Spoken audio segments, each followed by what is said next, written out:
प्रदेश में हुए मंत्रिमंडल विस्तार में इस बार विंध्य को वैसा प्रतिनिधित्व नहीं मिला जैसी उम्मीद की जा रही थी। खासतौर पर विंध्य से 3 बार मंत्रिमंडल में शामिल रहे राजेंद्र शुक्ल को भी मंत्री नहीं बनाया गया। ऐसे में सवाल उठ रहे हैं कि क्या विंध्य की उपेक्षा की गई है या फिर विंध्य के नेताओं के बीच मंत्रिमंडल विस्तार से पहले आपसी मनमुटाव की वजह से विंध्य को तवज्जो नहीं मिली। इन तमाम सवालों को राजेंद्र शुक्ल ने खारिज कर दिया है और उनका कहना है कि सरकार बीजेपी की है, इसलिए विंध्य में विकास को अब कोई नहीं रोक सकता। अंचल शुक्ला के साथ राजेंद्र शुक्ल की बातचीत देखिए।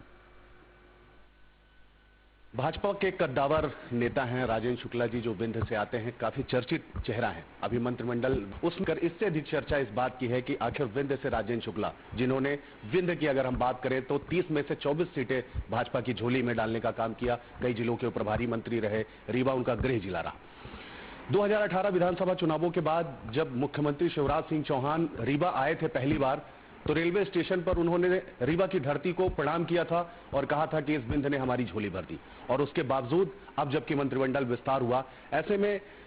विंध्य की उपेक्षा तो नहीं कहूंगा, पर प्रतिनिधित्व तो नहीं दिया गया। क्या वजह हो सकती है सर?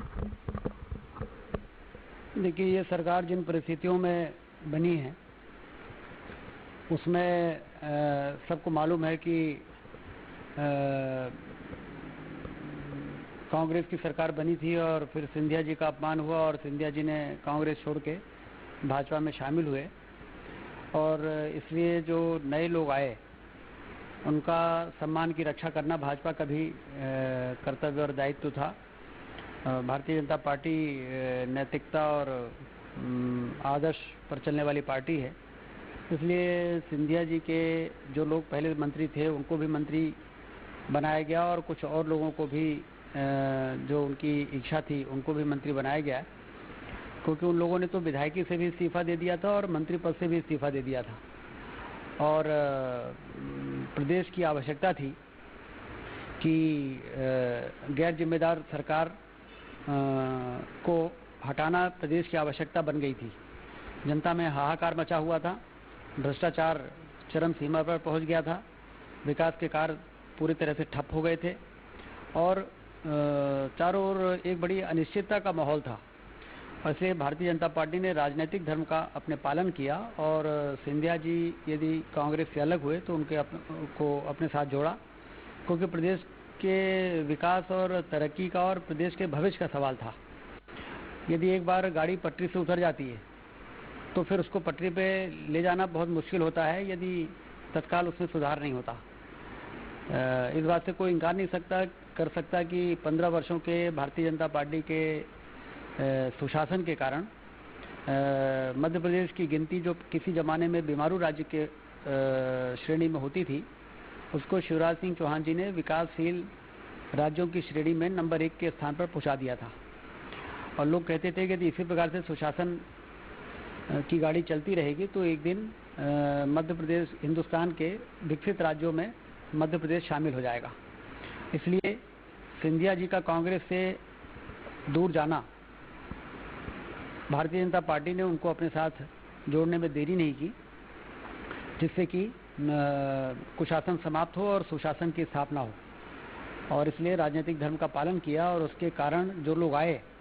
जिन्होंने विधायकी से इस्तीफा दे दिया मंत्री पद से, उनको फिर से मंत्री पद पर ज़्यादा से ज़्यादा लोगों को देने का काम हुआ है। इसलिए विंध्य तो भारतीय जनता पार्टी का गढ़ बन गया है। किसी जमाने में अन्य क्षेत्र भाजपा के गढ़ होते थे और विंध्य भारतीय जनता पार्टी के दृष्टि से बंजर भूमि मानी जाती थी। अब वो उपजाऊ हो गई है और इसलिए विंध्य की जनता का मैं अभिनंदन करता हूँ कि उन्होंने यदि एंटी इनकम्बेंसी कहीं रही होगी, यहाँ पर उन्होंने साबित कर दिया कि यहाँ पर प्रो इनकम्बेंसी थी और उसका कारण था विकास को एक्सेप्ट करना। शिवराज सिंह चौहान जी की सरकार ने जो सिंचाई की नहरों का जाल, 4 लेन की सड़कों का जाल, 24 घंटे गांव-गांव में बिजली, शिक्षा और स्वास्थ्य के क्षेत्र में जो काम किया, उसको उन्होंने एक्सेप्ट किया और माना। सिर्फ विंध्य की जनता ने साबित किया कि हम विकास चाहते पर नहीं है, विंध्य की जनता ने यह साबित किया कि हम विकास का स्वागत करना जानते भी हैं और इसलिए भारतीय जनता पार्टी को भरपूर समर्थन किया है। और विंध्य की उपेक्षा का सवाल ही नहीं उठता है, क्योंकि हमारी सरकार बन रही है तो विंध्य का प्रत्येक भारतीय जनता पार्टी का विधायक जो है अब वो किसी मंत्री से कम नहीं है। राजनीति में अपनी मजबूरियां होती हैं, ये हर समय से चला आ रहा है, देखने को भी मिलता है। लेकिन जिस तरीके से आपने भी देखा होगा मंत्रिमंडल के विस्तार के बाद, मैं कहता हूं चाहे वो आपके घोर प्रतिद्वंदी रहे हों या आपके समर्थक रहे हों, कहीं ना कहीं इस बात की चर्चा पूरे प्रदेश में आपके नाम को लेकर जरूर रही, क्योंकि आप एक वरिष्ठ नेता हैं। विकास की एक इबारत जो है आपने विंध्य में रखी, आप एक दूरदर्शी नेता के रूप में जाने जाते हैं। और कहीं ना कहीं ऐसा भी नहीं कहा जा सकता, मौका भी मिला, लेकिन जिन्हें मौका मिला उनसे भी कई लोग वरिष्ठ थे। तो आपसे भी राय मशवरा कुछ पार्टी ने? हाँ, पार्टी ने इन परिस्थितियों को मद्देनजर रखते हुए मुझसे ये कहा कि ऐसी परिस्थितियां हैं, तो मैंने पार्टी के निर्णय का मैंने स्वागत किया, क्योंकि हमारे लिए प्रदेश में एक अच्छी सरकार बनी रहे इसकी आवश्यकता ज़्यादा है। यदि जनता ने मुझे विधायक बनाया है और यदि सरकार अच्छी नहीं होगी तो हम चाह के भी कुछ नहीं कर पाएंगे, और यदि अच्छी सरकार होगी, नैतिकता वाली सरकार और सेवा और जनता के कल्याण की चिंता करने वाली, तो फिर विधायक के रहते हुए भी हम मंत्री से के बराबर का काम कर सकते हैं। इसलिए मैंने कहा कि जो आवश्यकता है वही होना चाहिए। निश्चित रूप से काबिले तारीफ है शुक्ला जी, ये बात कि आपने पार्टी के प्रति आपका समर्पण जो है, भाव है, वो दिखाई दे रहा है। भागीरथ बन के आपने भी रीवा में विकास की जो गंगा बहाई थी, और मंत्री रहते हुए जिस तरीके से कार्य किए, निश्चित रूप से बहुत सारे प्रदेश में ऐसे काम जो कहीं और नहीं हुए, रीवा जिले में आपकी अगुवाई में हुए। तो लगता है क्या उनमें किसी तरह की रोक, या अब वो काम और तेजी से चलेंगे? अब तो सारे जो बाधाएं हैं जो कमलनाथ जी की सरकार के कारण विकास के मार्ग में आ गई थी, अब वो तो सारी बाधाएं दूर हो गई। अब मध्य प्रदेश में भारतीय जनता पार्टी की सरकार है और शिवराज सिंह चौहान जी मुख्यमंत्री हैं, और इसलिए अब ऐसा कोई कारण नहीं है कि विकास में कोई रोक लगे। ये बात सही है कि कोरोना की महामारी के आ जाने के कारण इकोनॉमिक जो गतिविधियां हैं वो धीमी हो गई हैं, और ये सिर्फ हमारे देश के लिए नहीं बल्कि दुनिया में जो आर्थिक गतिविधियां धीमी हुई हैं उसका असर पड़ेगा। लेकिन जहां पर चाह होती वहां पर राह को निकलना पड़ता है। हमारे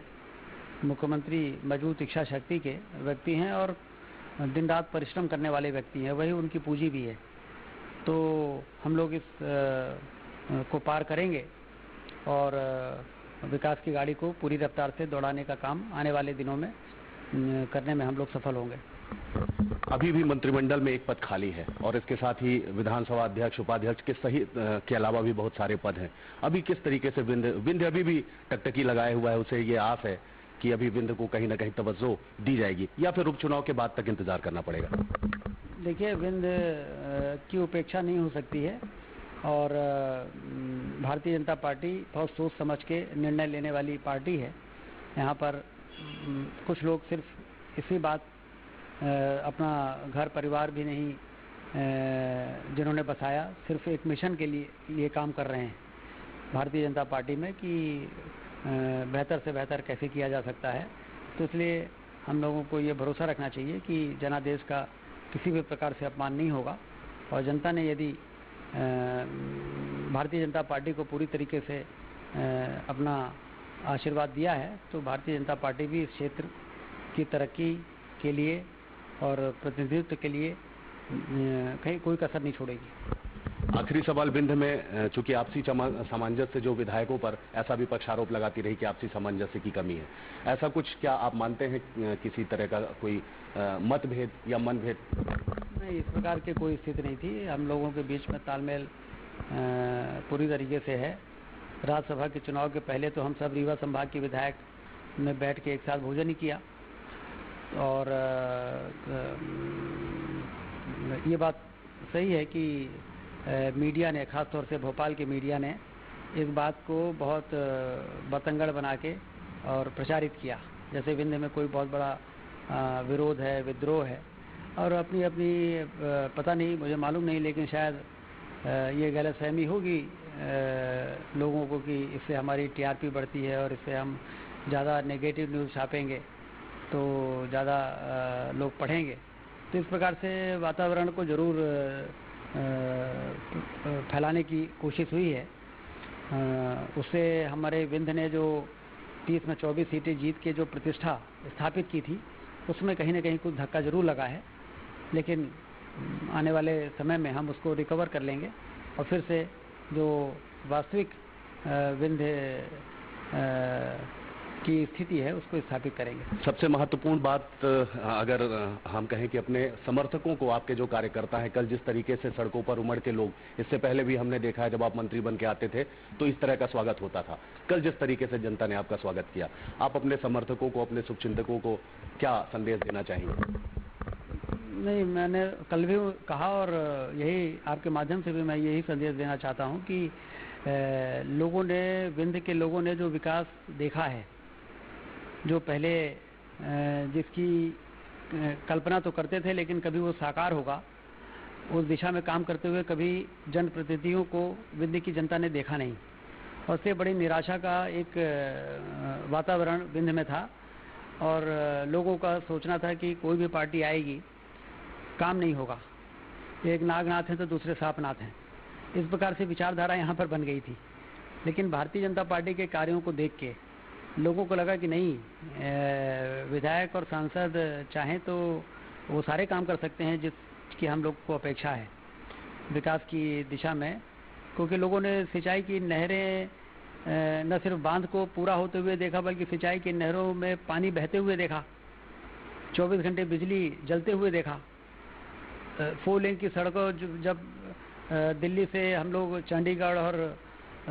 हरिद्वार जाते थे, 4 लेन की सड़कें देखते थे तो लगता था कि क्या कभी हमारे यहाँ भी इस प्रकार की सड़कें हो सकती हैं विश्व स्तरीय,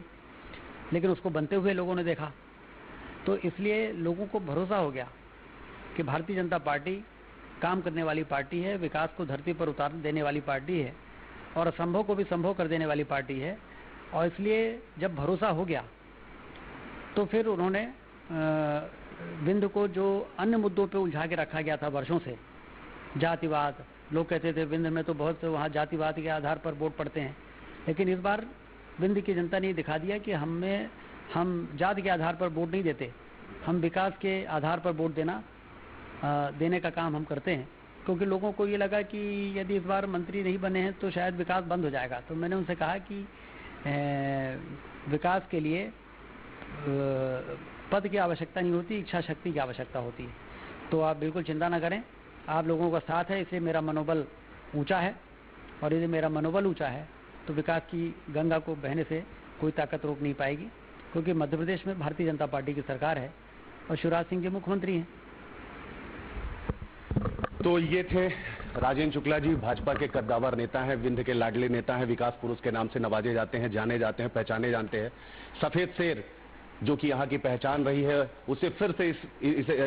विंध्य की धरती पर धरोहर के रूप में लाने वाले राजेंद्र शुक्ला हैं। गुड़ की अगर हम बात करें तो एशिया का सबसे बड़ा सोलर पावर प्लांट वो रीवा में लाने वाले राजेंद्र शुक्ला जी हैं। चौड़ी सड़कों की बात करें या हम नहरों की बात करें या हम किसी भी क्षेत्र की बात करें, शिक्षा, स्वास्थ्य, कृषि, किसी भी मामले में अगर बात करें तो पिछले 15 वर्षों में जिस तरीके से इन्होंने यहां पर विकास की गंगा बहाई है वो सतत आगे भी चलती बहती रहेगी। उसमें किसी तरह का अवरोध, मंत्री पद रहने या न रहने से उसमें किसी तरह का फर्क नहीं पड़ता। उन्होंने साफ तौर पर कहा जहां चाह वहां राह, और किसी भी काम को करने के लिए पद की नहीं दृढ़ इच्छा शक्ति की जरूरत होती है, वो उनके पास है, उनके लोग उनके पास है, उनके सहयोगी, उन्हें चाहने वाले, उनके कार्यकर्ता जो उन्हें मजबूती प्रदान करते हैं।